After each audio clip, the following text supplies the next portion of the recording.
John Beresford Fowler. John Beresford Fowler, 20 June 1906 – 27 October 1977, was an English interior designer. Early life.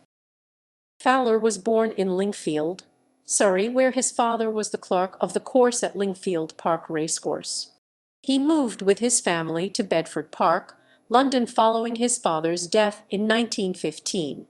He was educated at Tormore Prep School and at Felsted School. He left school aged 16 in 1923. Career. He joined the decorating and antiques firm Thornton Smith.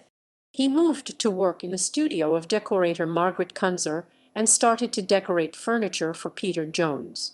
He established his own business on the King's Road in Chelsea in 1934, and then went into business with Sybil Colfax, founding Colfax and Fowler.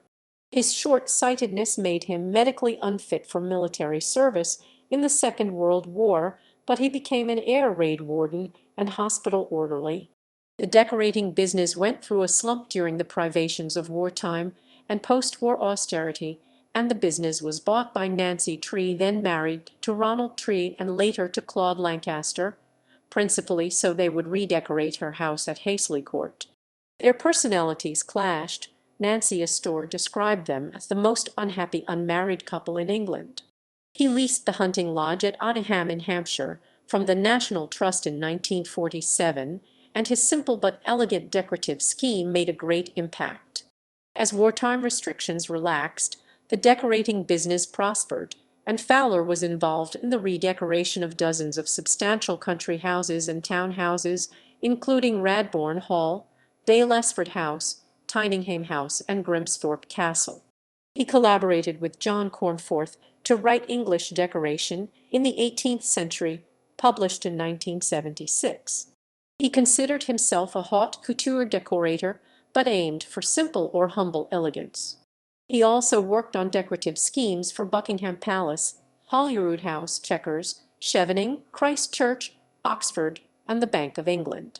He was appointed a Commander of the Order of the British Empire in 1973 and retired in 1975, but had been an advisor to the National Trust since the 1950s and continued to provide them with his. He worked on at least 30 of the National Trust's properties, including in particular Clarendon Park, Sudbury Hall, and Erdig. He died of cancer. He never married. After his death, his home at Odiham was leased by interior designer Nicky Haslam.